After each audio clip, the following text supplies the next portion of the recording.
भगवती भगेश्वरी योनिमुद्रा महोदरी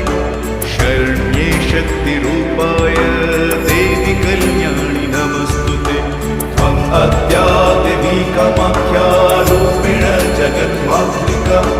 तच्चरणारविन्द सर्वभूतानां समर्पयामि कामाख्ये वरदे देवी नीलपर्वतवासिनी त्वं देवी जगन्माता योनिमुद्रा